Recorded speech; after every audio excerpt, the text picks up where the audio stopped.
Assalamualaikum warahmatullahi wabarakatuh. Alhamdulillahi rabbil alamin. Allahumma sholli ala sayyidina Muhammad wa ala ali sayyidina Muhammad. Kali ini saya bagikan kisah mimpi tentang seorang pemuda akhir zaman. Sebut saja namanya Fulan, bukan nama yang sebenarnya. Fulan bermimpi bahwa dirinya itu mengetahui ada orang yang disebut wali majdub. Wali majdub itu adalah orang yang ditakdirkan ditarik kedekatannya kepada Allah. Biasanya wali majdub itu tidak melalui perjalanan suluk, tidak melalui perjalanan mujahadah, tapi atas kehendak Allah. Allah menghendaki diri orang tersebut dekat dan dikasihi Allah, itulah yang disebut wali majdub. Jadi di dalam mimpi itu Fulan mengetahui bahwa ada orang yang memakai sepeda kayu, sepeda, kalau orang Jawa ngomong sepeda pancal. Model sepedanya itu sepeda kuno, sepeda tua, sepeda ontel. Nah, wali majdub itu menggunakan sepeda seperti itu. Melalui suatu jalan, di dalam hati si Fulan mengetahui bahwa wali itu wali majdub. Kemudian setelah Fulan mengetahuinya di dalam hati bahwa orang tersebut adalah wali majdub, kemudian disusul oleh orang lain di sekitar situ yang juga mengatakan demikian. Kemudian ada orang lain lagi yang mengatakan supaya jangan disebut-sebut di muka umum. Kemudian setelah peristiwa itu terjadi, Fulan melihat sosok mursyid spiritualnya dari kejauhan, bahwa mursyid spiritual, guru pembimbing spiritualnya itu mengawasi si Fulan dari jauh. Nah, seperti itu visual mimpi yang dialami Fulan. Lalu apa makna mimpi atau takwil mimpinya? Sebelum saya takwilkan mimpi tersebut, perlu diketahui bagi seluruh umat Islam pada khususnya bahwa mimpi itu adalah bagian dari syariat Islam. Kebanyakan orang awam menganggap mimpi itu sebagai bunga tidur sehingga diremehkan. Tidak begitu, wahai saudaraku yang seiman. Karena di dalam hadis riwayat Muslim, Rasulullah itu bersabda, mimpi itu ada 3. Mimpi baik yang merupakan kabar gembira dari Allah, mimpi karena bawaan pikiran seseorang ketika terjaga, dan mimpi menyedihkan yang datang dari setan. Jika kalian mimpi sesuatu yang tak kalian senangi, maka jangan kalian ceritakan pada siapapun, berdirilah dan sholatlah. Nah, mimpi adalah bagian dari syariat Islam, adalah berkaitan dengan hadis yang tadi, yaitu diatur tentang bagaimana cara merespon mimpi, karena mimpi itu ada 3 macam. Cara merespon masing-masing mimpi tersebut itu berbeda-beda caranya. Untuk mengetahuinya bisa dibaca pada kitab Sahih Al-Bukhari. Jadi, mimpi itu tidak hanya kembangnya tidur, tetapi ada 3 macam. Dan yang bermanfaat, berguna bagi manusia, yaitu mimpi yang baik yang merupakan kabar gembira dari Allah. Maksudnya adalah petunjuk.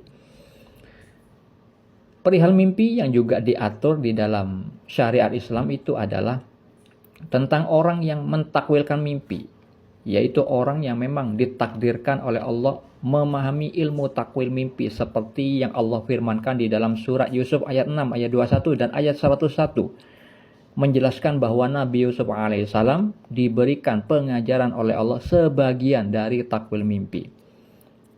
Dengan petunjuk tersebut, maka kita akhirnya bisa menarik kesimpulan bahwa takwil mimpi itu tidak didapat dari membaca buku, bukan karena katanya orang lain, bukan persangkaan belaka, tetapi takwil mimpi itu adalah salah satu bagian dari ilmu laduni, ilmu yang didapat dari karunia, dari pemberian dan rahmat Allah Subhanahu wa taala.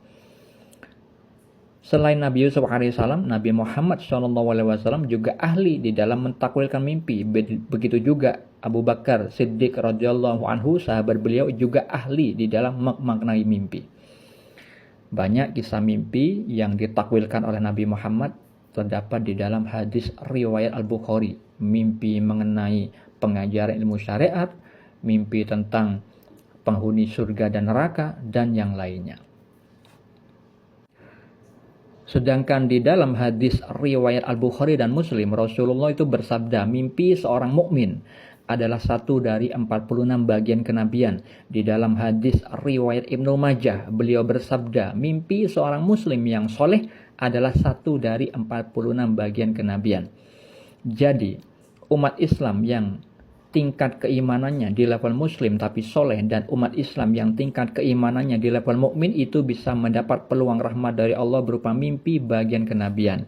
Yang dimaksud mimpi bagian kenabian adalah berkaitan dengan hadis Nabi riwayat Al-Bukhari. Dari Abu Hurairah radhiyallahu anhu, ia berkata, aku pernah mendengar Rasulullah SAW bersabda, tidak ada yang tersisa dari kenabian selain al-mubasyirat. Para sahabat bertanya, apa al-mubasyirat itu? Beliau bersabda, mimpi yang baik. Maksudnya adalah, setelah para nabi itu wafat, karena nabi itu salah satunya mendapat mimpi, mendapat petunjuk dari Allah berupa mimpi, seperti yang dialami Nabi Muhammad yang dijelaskan di dalam hadis riwayat Al-Bukhari. Permulaan wahyu yang datang kepada Rasulullah SAW adalah dengan mimpi yang benar dalam tidur. Itu dikatakan dari istrinya, yaitu Aisyah radhiyallahu anha. Nah, para nabi itu sering mendapatkan petunjuk mimpi berupa sering mendapat petunjuk dari Allah berupa mimpi yang benar, mimpi yang baik dalam tidur. Nah, setelah mereka wafat, lanjut kepada umat Islam yang lain selain nabi, tapi disebut al-mubasyirat. Nah, itu yang disebut mimpi bagian kenabian. Untuk mengetahui dalil yang lain yang berkaitan dengan mimpi, Anda bisa baca pada deskripsi di video ini. Lalu mengenai makna mimpi yang tadi saya ceritakan, itu adalah petunjuk dari Allah bahwa fulan insya Allah ditakdirkan mampu mengetahui seorang wali dengan penglihatan hatinya, bukan dengan penglihatan mata lahiriahnya. Karena apa? Kebenaran hakiki, ya, petunjuk yang hakiki dari Allah itu hanya bisa dilihat dengan pandangan mata hati, bukan dengan mata lahiriah. Dan penguatnya, ketika fulan berkata di dalam hatinya itu bahwa itu adalah wali menjedub, akhirnya ada orang lain yang juga mengetahui bahwa orang tersebut itu wali. Nah, itu kebenaran bahwa fulan itu mendapat petunjuk dari Allah, bukan dari katanya orang, tapi fulan secara dirinya pribadi diberitahu oleh Allah tentang wali-walinya Allah. Itu yang pertama. Yang kedua, petunjuk kepada fulan bahwa fulan itu diawasi oleh gurunya dengan jarak jauh. Karena apa? Fulan ini mendapat mursyid spiritual secara online, yaitu salah satu cicit dari almarhum Kiai Haji Hasan Sepuh Genggong yang terkenal kewaliannya, yang dikenal oleh fulan melalui dunia maya, yang mana fulan itu menimba ilmu kepadanya. Beda kota, fulan sudah sibuk dengan pekerjaannya, tapi Allah memberi petunjuk. Jangan sampai fulan itu lengah merasa mursyidnya itu tidak memantau dirinya walaupun tidak kelihatan mata. Karena apa? Seringkali mursyidnya itu diberitahu oleh Allah tentang keadaan orang-orang di sekitarnya. Begitu juga orang yang dapat bimbingan kepada diri beliau. Mursyidnya itu memiliki pengalaman tidak tahu tapi tahu. Maksudnya tidak tahu dari pandangan mata lahiriah, tapi tahu kebenaran hakiki dari Allah walaupun tidak melihat di dalam kehidupan nyatanya. Salah satunya melalui mimpi bagian kenabian. Seperti yang juga dialami murid yang lain, dia itu diperingatkan melalui mimpinya oleh mursyid tersebut ketika dia masih melihat postingan orang lain di Facebook padahal sudah dilarang. Karena banyak hal yang menyesatkan yang membahayakan dirinya. Semoga bermanfaat. Assalamualaikum.